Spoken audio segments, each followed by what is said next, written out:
Les amis, j'espère que vous allez tous bien. On se retrouve aujourd'hui avec une nouvelle vidéo d'actu. Il y a pas mal d'actu, pas mal de vidéos à regarder. Donc, on va parler de Kevin Jousset, les amis, qui est revenu. Là, il vient de faire une vidéo, là, il y a quelques heures, sur son combat. On va revenir sur ça, justement, où il répond à un journaliste. On va parler de d'Ilia Topuria, les amis. Vous allez voir qu'il veut se casser du MMA, très rapidement. On va parler de Thomas Spinal, on va parler d'Islam Makhachev, on va parler de Cédric Doumbé, les amis. En fait, Cédric Doumbé, il a fait une story qu'on va regarder ensemble où il tacle les combattants de MMA français. En fait, pour certains, ça va être une tacle, je suppose, et pour d'autres, ça va être un conseil ou je sais pas comment dire ça. Voilà. En tout cas, il dit quelque chose. Moi, je trouve pas qu'il a tort dans ce qu'il dit. D'accord? Donc, on va l'entendre, il va revenir sur ça. Bref. Et c'est parti, hein. Donc, on commence tout de suite, les amis, avec une vidéo de Khabib. Elle est choquante un peu. Bon, c'est pas grave, hein, mais elle est un peu choquante. Regardez ce qu'il fait. Khabib Nurmagomedov saute dans une eau déchaînée et glaciale au Daghestan, juste après le sauna. Mais regardez le courant, comment il est puissant. C'est archi dangereux, les gars. Regardez, il s'en fout, il saute avec ses claquettes et tout. Guettez, guettez.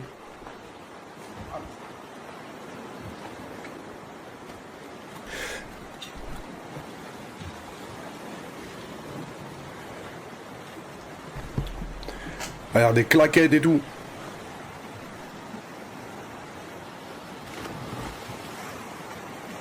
Oh, c'est chaud. C'est chaud de ouf. On continue, les amis, avec le boxeur professionnel Bilal Shkitou, qui a laissé un message sur Instagram concernant les gens qui se moquent des combattants. Donc on l'écoute, les gars. Dites-moi ce que vous en pensez. Vidéo, c'est une vidéo coup de gueule. Déjà pour commencer, je me présente, je m'appelle Bilal Shkitou, je suis boxeur professionnel en boxe anglaise. Vidéo coup de gueule, pourquoi? Hier, il y a eu pas mal de soirées de MMA, euh, plusieurs organisations différentes, et il y a eu pas mal de Français qui ont combattu dans ces soirées-là. Il y a eu certains Français qui ont pris des KO, des gros KO, et j'ai vu passer pas mal de critiques et de moqueries sur les combattants français qui ont pris ces KO-là. Moi, déjà, quand on critique les combattants, j'aime pas trop. Quand on me critique moi, je m'en fous. Ça passe au-dessus de ma tête, je m'en contrefous. Mais quand ça critique les autres, bah, je sais pas, ça me touche plus particulièrement. Mais surtout quand on se moque. Quand on se moque d'un athlète qui a pris un KO. Ce qu'il faut savoir, c'est que quand un mec prend un KO, il perd des neurones. Il perd des moments de sa vie. Vraiment, c'est vraiment Allahu très, alam. très, très dangereux. Et vous êtes là, vous vous moquez, vous mettez des commentaires euh, dégradants, négligents. Euh, les critiques, ok. Déjà, j'aime pas, mais ok. Mais se moquer, ça, c'est pire. Surtout d'un mec qui prend un KO. Moi, je dis que on se moque pas des morts et on se moque pas non plus de la santé des gens. Et ben là, quand vous moquez d'un mec qui a pris un KO, bah vous moquez de sa santé. Après, là, je trouve qu'il fait un raccourci de zinzin, quand même. Les gens, ils pensent pas à la santé. Ils voient du sport, il y en a, ils se mangent un KO, ils le terminent. Voilà, je pense pas qu'ils se disent, ouais, non, je pense pas. Lui, il est dans le milieu, donc il sait que c'est dangereux, les KO, les trucs, etc. Mais un mec qui regarde le MMA comme ça, comme il va regarder un match de foot, je pense pas qu'il pense à ça. Parce que quand le mec il prend un KO, bah sa santé, elle a pris un coup, c'est compliqué, sa fierté aussi. euh, donc après, je sais que ça fait partie des risques, hein, et il y en aura toujours sur cette vidéo. Je sais qu'il y aura des gens qui vont continuer à critiquer, à se moquer. euh, mais là, je trouvais que c'était important de faire cette vidéo et de pousser un coup de gueule parce que c'est trop. C'est trop. Vous êtes là, vous parlez. La plupart des gens qui parlent, ils ont jamais mis un coup de poing, ils ont jamais pris un coup de poing, ils sont jamais rentrés dans un ring ou dans un octogone, ils connaissent pas la sensation que c'est. Euh, Moi, ce que je dis, c'est, vas-y, bah venez juste 30 secondes avec un combattant lambda, même pas avec un pro, même pas avec un mec à l'UFC ou au PFL ou un boxeur. Juste avec un mec qui fait de la boxe en loisir, faites un round avec lui. Juste ça. Donc voilà, arrêtez de parler, je suis désolé, moi j'essaye toujours d'être positif, mais là c'était trop, j'étais obligé de faire cette vidéo. Donc voilà, donnez de la force à tous les combattants français, belges, africains, tout le monde. Euh, Arrêtez de critiquer, arrêtez de vous moquer. Je suis pas forcément d'accord avec lui parce que la critique et tout, bah de toute façon dans la vidéo il le dit, la critique à la rigueur, la critique ça fait partie du truc. Moi ce qui me dérange beaucoup les amis c'est le manque de respect, surtout les... Il y en a en fait quand il y en a qui perdent, ils s'acharnent, ils manquent de respect, ils vont dans les insultes, etc. Moi c'est ça que je trouve le plus dégueulasse en fait. Après la critique, la moquerie et tout, ouais des fois ça peut être compliqué mais on va dire que c'est pas important, ça fait partie du game quoi. Voilà. Moi c'est vraiment le manque de respect qui me déplaît les gars.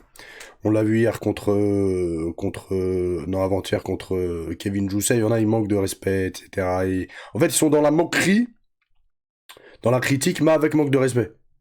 Si c'était fait sans manque de respect, bon, à la rigueur. Mais là, voilà, il y en a, des fois, ils dépassent les limites. De toute façon, on vit dans une société, les amis. Je sais pas pourquoi. Les gens, ils manquent de plus en plus de respect. Mais c'est une dinguerie, hein. C'est une dinguerie, vraiment. Et je sais pas, je sais pas. Bref, voilà. Donc, je sais pas ce que vous en pensez, les gars. On continue justement avec Kevin Jousset qui revient très brièvement sur son combat contre Patrick Abiroa et on l'écoute. Ce que je voulais faire malheureusement, grosse déception, vous avez vu le combat, j'ai perdu hier, premier round contre Patrick. Pas d'excuses, j'étais prêt, je me sentais très bien, j'ai eu une très bonne préparation ces derniers mois, pas blessé, j'avais une bonne équipe autour de moi, j'ai eu des bons training partners pour me préparer pour ce profil et tout ça. On avait un bon game plan qui malheureusement on n'a pas vraiment pu Moi je suis revenu hein, le soir du combat dans ma vidéo débrief. Le game plan, je sais pas, mais mettre des low kicks comme ça isolés, ça m'a sauté aux yeux. En fait, c'est sur un low kick en fait isolé qui perd en fait. Les gars, je sais pas, c'est si tu veux striker surtout à un niveau élite, là on n'est plus en amateur, tu mets pas contre un puncher surtout à la rigueur, tu peux mettre des low kicks isolés, vas-y, si t'es contre un mec qui tape pas très fort, qui voilà, qui a pas une super. Mais contre un striker de fou, qui a une patate de fou, tu mets pas de low kick isolé, c'est exposé pour rien. Je sais pas, tu masques ton low kick avec un jab, tu te désaxes. Jab, tu te désaxes un petit peu low kick. Jab, tu décales low kick. Ou petit décalage low kick. Mais juste un low kick comme ça, le contre il peut venir trop rapidement et ça peut être trop fatal en fait. Et c'est ce qu'il a eu en fait sur un low kick. En plus, Patrick il a été intelligent parce qu'il a pas mis un bras arrière. Il aurait pu essayer de saisir bras arrière. Voilà. Non, il a mis un crochet en fait. Crochet bras avant. Donc ça a été intelligent, il l'attendait le low kick. Je pense qu'il l'a dû. En fait, Kevin il a mis deux trois low kicks isolés. Ah, Patrick, c'est un combattant professionnel. Il doit être un minimum intelligent. Il a capté, les gars, il attendait son low kick. Ça se trouve même, il l'a cherché, hein. Il a bien présenté la jambe. Il l'a mis, boum, crochet, les gars. Il est passé, pointe du menton, dodo, quoi. C'est pour ça, moi, j'ai été surpris quand même. Ah, le soir où j'ai fait la vidéo de débrief, je vous en ai parlé, mais j'ai été extrêmement surpris et j'ai revu des moments du fight. Les low kicks isolés comme ça contre Patrick Abirora ou je sais pas, je reste encore surpris en fait. Après ça a été une erreur, hein, voilà. le montrer hier soir. C'est le sport qu'on fait. T'as beau avoir des plans, des fois, ça se déroule pas comme tu le souhaites. Et voilà, hein, félicitations à lui. Il est explosif, il frappe fort. Il a été bon, il a respecté son game plan. Il m'a touché quand il fallait et il a gagné. Donc félicitations à lui pour sa victoire. On continue les amis avec Islam Makhachev qui se dit prêt à prendre plus de risques chez les moins de 77 kilos. En fait, il va expliquer pourquoi il a dit quoi. Je n'étais pas sûr de ma condition physique pour un combat de 5 rounds. En 77 kilos, bien évidemment. C'est pourquoi j'ai ressenti une certaine tension. Maintenant, je sais que je peux tenir 5 rounds face à n'importe qui. Je prendrai plus de risques et je livrerai un combat différent. C'est son intention, quoi. De mettre plus de cœur. Quand bien même, il y en a beaucoup, hein, ils ont pas aimé la performance. Moi, j'ai kiffé le combat qu'il avait. De toute façon, il a roulé sur JDM, donc voilà. On continue les amis avec Ilia Topuria. Il explique, hein. Et regardez, c'est grave. Qu'il ne devrait pas affronter Justin Gaethje en cas de victoire de ce dernier contre Paddy Pimblett. Il a dit quoi? Si Justin gagne contre Paddy, l'UFC a d'autres plans dont je ne peux pas parler pour le moment. C'est très très très très grave et c'est là que tu comprends qu'en fait, bien avant que les combats aient lieu, eh ben, ils prévoient des trucs, etc. Et à eux, ce qu'ils nous disent, et ce qu'ils nous disent à nous, et entre eux, on voit que c'est pas la même chose. Parce que nous, ils nous disent, le gagnant entre Paddy Pimblett et Justin Gage affrontera Ilia Topuria, et Ilia Topuria, il ouvre trop sa bouche, et il a dit non. Même si Justin Gage gagne, eh ben, je ne l'affronterai pas. L'UFC aura d'autres choses pour moi. C'est une dinguerie, en fait, ce qu'il vient de dire. C'est très très grave, je sais pas ce que vous en pensez. En gros, il parle pas de Paddy Pimblett.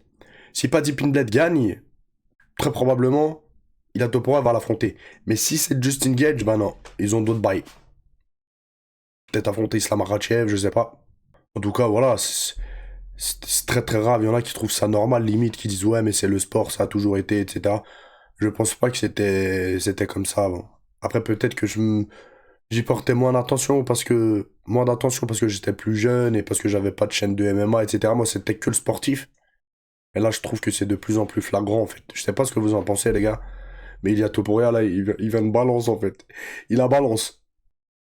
On continue justement avec Ilia Topuria. Il explique qu'il ne sait pas quand il sera de retour. Ouais, d'accord. Ah bah lui, elle est belle, hein, sa vie de combattant à l'UFC 1. Ah, elle est très très belle, hein. Il a dit quoi? Je n'ai pas de date précise en ce moment en ce qui concerne la résolution de mes problèmes personnels. Dès que tout sera réglé, je serai de retour dans l'octogone, etc., etc. Ouais, vas-y, vas-y. On continue les amis avec une info. Fallait s'en douter, d'accord. Moi, je suis absolument pas étonné. Je crois qu'une fois, je vous avais fait part lors d'une vidéo. Après, personne connaît l'avenir, hein, d'accord. Mais que vu en fait ce qu'Ilia Topuria a fait, ça se sentait qu'il était pas très chaud à rester dans le MMA, les gars. C'est pas un mec qui veut affronter tout le monde, il veut pas combattre fréquemment, etc. Donc voilà, fallait s'en douter. Il a dit quoi? Il affirme qu'il ne lui reste plus beaucoup de temps en MMA et qu'il prévoit de se reconvertir dans la boxe après sa retraite. Il a dit quoi? Ce n'est un secret pour personne que j'ai toujours voulu tester mes compétences en boxe, mais je veux d'abord terminer ma carrière en MMA. Une fois cela fait, me consacrer pleinement à la boxe. Je ne peux pas me préparer pour un combat de MMA, puis partir m'entraîner pour un combat de boxe et revenir ensuite.